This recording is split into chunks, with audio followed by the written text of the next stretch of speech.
Hello everyone, my name is Sniping is Fun, and I welcome you all back to a series. I have not done one of these in a long freaking time. I'm really sorry. I've been saying for a while now. I've been working on videos behind the scenes. Haven't had a chance to really do it lately.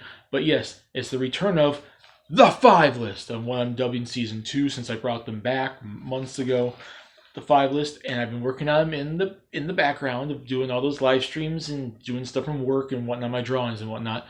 But yes, videos are coming. Here's one of them right now, the 5 list. And I wanted to do this topic well back. This video would have been done months ago, but I got very busy with work and like the drawings and whatnot, like I mentioned in my last update video.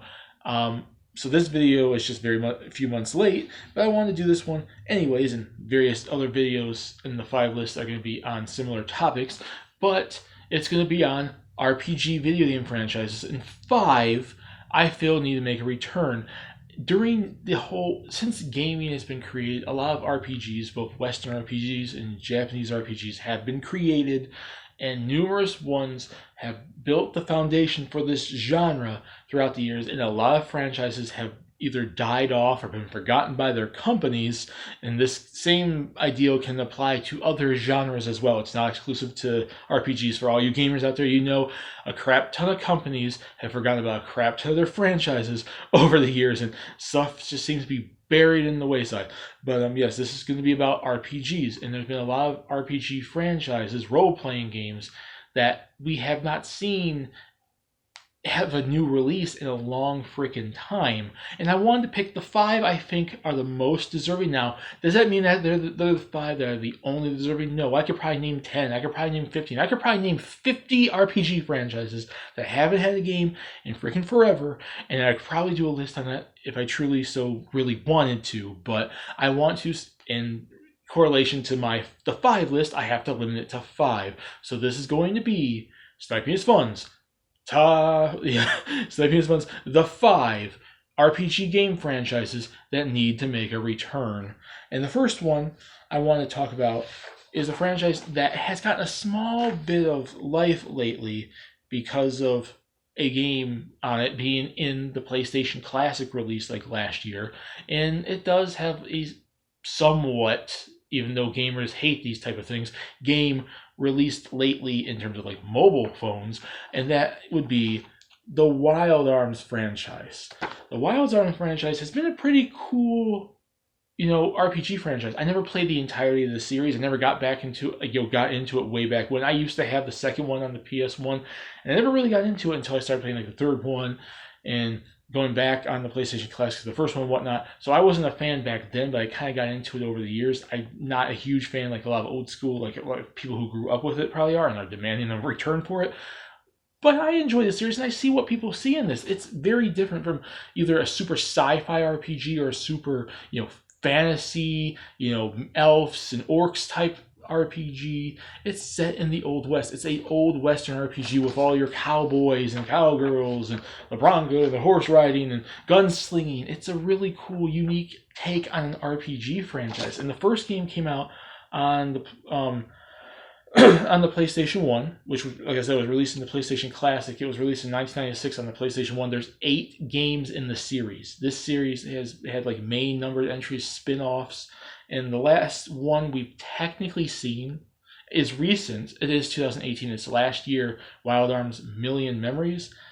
But first off, it's only released in Japan, like I mentioned earlier mentioning this list. It's a smartphone game only, and a lot of gamers out there hate when console and handheld video game series get ported over to the mobile phones, to Android and iOS, and and that's a double negative there, because we never got that first and foremost in like in America and Europe and whatnot. It was only in Japan, and it's a mobile game, so the game series did return. Now I did look up when the last actual one was before that, and it was in 2007, 2008 on the PSP, Wild Arms XF. The last time we saw an actual legit console handheld, some sort of version that was not ported or made or some sort of mobile phone game, was over 10 years ago. It's about like 11, 12 years old at this point. The last main console handheld entry on the PSP. And it's a beloved series. I recall hearing a lot about this when I was growing up in gaming, listening to like people online, talking to games online, there's a lot of fans for the Wild Arms franchise, and I really think it deserves a return. I really think, I don't even know who owns the company. I forgot even who made Wild Arms. Sorry, I really do. But it is a fun series. I remember playing the second one. I remember renting the third one. And like I said, I enjoyed the series. I don't enjoy it as much as you out there. I probably played every single 8 games on there and somehow got a Japanese phone or a store or whatever and download the mobile game. But I do think it truly deserves it, and it is underrated compared to a lot of RPGs that still go on today. And I think it was killed off way too soon, and it still has longevity for it to be around, and brought back, and people would love it. Wait, is that going to be on there? Yeah. Well, you're going to see a swallow paper there, maybe. Okay. The second one on this list that I want to talk about is another one that received the mobile phone release, and a lot of people, I definitely remember when this was mentioned, that a lot of the fans, a lot of gamers hated it, and that's Breath of Fire. The first game was released on the Super Nintendo back in 1993. It's had 6 games since then, and the latest game, which is still fairly recent, 2016, is an Android, iOS game. I think it was released on Windows 2. In terms of research, I researched that, but it was Breath of Fire 6. It's the 6th main entry, and they make it a mobile game. They make it a phone game. And I remember people hating that of a passion. But the last one released, an actual home console handheld release was back in 2002 and 2003 on the PS2. Breath of Fire Dragon Quarter. Not even a numbered entry. The last one we've seen on an actual console and not a phone was not even a main entry. It was a spin-off. And the last main entry was released 3 years ago on phones, and I think the Windows 2 as far as the research it is, but I don't know how much I could trust Wikipedia. But yes, I remember a lot. I know a lot of people. Now this is a series I haven't put a whole lot of time into. Now I didn't put a whole lot of time into Wild Arms, but at least I played more of it. Breath of Fire, the only one I think I ever played was 4. I think the one, it was on PS1. That's the only one I ever played. I always thought the characters looked cool. I always thought the characters should have been Marvel vs. Capcom. I've known about the series for a long time. I just never really got into playing it. But I know there's a lot of fans for this series, and it's a Capcom franchise that a lot of people want to see brought back. Here's the thing, though. Capcom has went on record saying they want to start bringing back more of their old school classic franchises. They mentioned the likes of, Power Stone, Darkstalkers, Dino Crisis.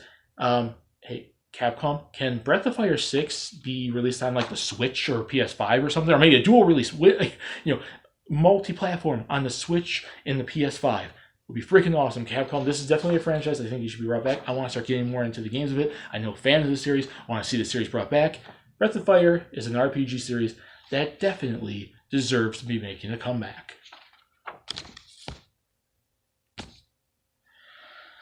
The third one on this list goes to a Sega RPG franchise. And you should almost immediately know what it is because they've only had so many RPGs, and this is probably like the main one they've got from it. And it goes to the Shining Force franchise, to the Shining franchise, because technically Force is like a spin-off of the series 2. It's like there's a Shining series, and I never knew about this until I did the research because I didn't play a whole lot of the Shining Force games. And then there's a Shining series and the Shining Force series, which is like all the same thing. But the first Shining actual game was released in 1991, Shining in the Darkness, which I think was a Genesis game, I think? It is a Sega franchise, so I think it was released on the Genesis. The first Shining Force was released in 1992. It's had the Shining franchise in general. This is not just Shining Force. This is probably the most of this entire list too. 38 games since 1991, and it's been in multiple genres. They've had dungeon crawlers, strategy RPGs, action RPGs. The Shining franchise has been all over the place in terms of genres. It's been very diverse, very changed up a lot. I definitely remember a lot of the later games released like on PS2 era and whatnot being different than back like on the Genesis. When I was playing like the classic collections for Sega Genesis games and then playing that, like I remember seeing the difference.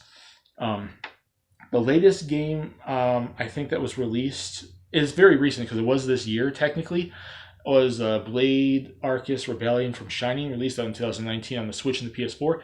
The thing about that is that the latest games in the series are pretty much just ports. They're just enhanced ports of older games. Like the last new one in the Shining series I think we ever got was around 2014, 2016. In terms of my research, there was one or two of them released around that time period on the PS3. And I think early PS4, probably in Japan only. So it's been a couple years since we've seen the last new entry in the Shining franchise, but they've been enhancing porting over new, like, older games. So it's not, killed off in terms of, it needs to be brought back in terms of just having a release in general, because they're still kind of bringing them out. But in terms of actual new releases, the Shining franchise hasn't had a new game in a couple of years. And I really think because of its legacy, how many games it freaking has, 38, which really astonishes me. And the fact that Sega seems to, they support it, but also it's Sega and they mostly only care about freaking like Yakuza and Sonic anymore. Their franchise is just like Capcom, they forget about a freaking ton. So there's that. It needs to be brought back. It has a legacy. There's a lot of fans of it. I really think it should be brought back. The Shining, even it's just the Shining series in general, but Shining Force, Shining, whatever genre, action RPG, strategy RPG, I really think it should be brought back because of its legacy. Old school fans wanting to see it return, building up a new school fan, new fan base. I think it'd be kind of cool. The fourth one on this list goes to another. I think it has multiple genres too, but I mostly remember it being like a strategy kind of turn-based, like kind of RPG. And it was made by, I believe, the original creator of Fire Emblem, and that goes to Suikoden. The first game was released in 1995 on the PS1. I think that was after he kind of left Nintendo and stopped making Fire Emblem games, and they had someone new over at Intelligent Systems making Fire Emblem games. From, I think his last one was Fire Emblem 5? 4. I think 4. No, 5 was later. I think it was 4. I think he was the last one he worked on. But then he started making this series, and there's 5 main games in this series, 6 spin-offs, so about 11 games, technically 12 because they did do a re-release of a game on the PlayStation Portable, so about 12 games in the series. And the last game this series received was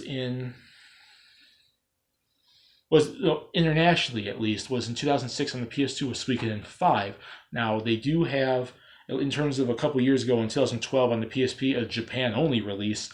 I'm going to butcher this name horribly. I'm sorry, I don't speak Japanese. Genso Suikoden Sumugarashi Haikuyen no Toki. It was a PSP game. It was released only in Japan in 2012. That's still a long time ago.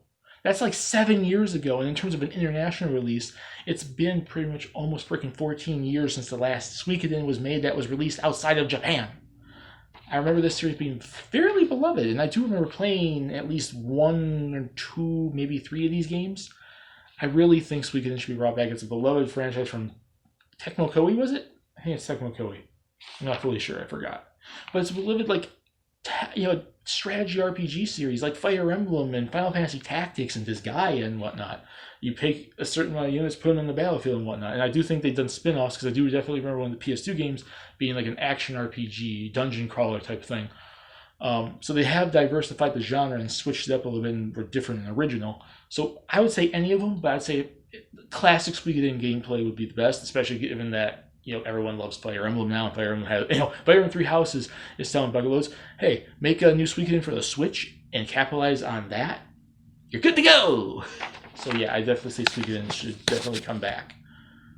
And the last one, the fifth one on this list, is technically a series in number of releases, but really there's only like 2 games in it, which can barely be called a series, but everyone wants to see this brought back, and they basically Square re-released this series multiple times on the DS and the PlayStation 1 and whatnot, and there was a game on the PS1, and there was another game, spin-off and whatnot. Can we just have the Chrono series back? A lot of people only really remember the series for Chrono Trigger, which was the first game on it, obviously, in 1995 on the Super Nintendo. The latest game to come out on this thing was Chrono Cross in 1999, 2000 in America on the PlayStation 1. That was the last game we've seen. In between that, they did a Radical Dreamers game, which was one of the Super Famicom Satellaview games in 1996. But yes, 3 games. Almost a 4th game, because there was a game that was supposed to be coming out called Chrono Break that got canceled, and it never seen the light of day. They never finished it, made it, whatever. So 3 games, and really only 2 outside of Japan. So yeah, people want the Chrono series back, and they have put Chrono Trigger on a million different systems, and Chrono Cross has kind of been put on different systems. Hey, Square, I know you love your Dragon Quests, you love your Final Fantasy, and you love your Kingdom Hearts. Can Chrono get some more love, please? I would love to see even a Chrono Trigger remake, fully 3D remake, like what's going on with like the Mana series would be freaking cool. Like Trials of Mana, do something like that at the very least. But I'd love to see a new game that takes new characters and maybe is a sequel, because Chrono Cross is technically a sequel to Chrono Trigger, so make a sequel to that, but after doing a remake, I don't know. Please, Square, just bring it back. And that's it for my 5 RPG franchises I feel need to make a return. We have Wild Arms, Breath of Fire, the Shining/Shining Force series, Suikoden, and Chrono. That's it for my the 5 list. Put in the comment section what you guys think. Do you guys want to see any of these 5 back? What RPG series that haven't been around in X amount of time? It could be a couple years. It could be a long freaking time. We haven't seen it since the 2000s, since the 1990s, 1980s even. Like old school RPG series that have not seen the light of day in an extended amount of time. Some of these franchises technically have had games recently, but some of them are just mobile games, which I think a lot of gamers don't really count. And they're also, some of them are just Japanese exclusive games or just ports, like updated ports and whatnot. We want to see new games. We want to see home console handheld games, not phone games. We want to see games released internationally. So yes, put in the comment section what you guys think of these 5. Which ones do you want to see brought back? My name is Sniper's Fun. Peace. Please subscribe if you want to. Have a lovely day, and I'll see y'all later in the next video. Bye.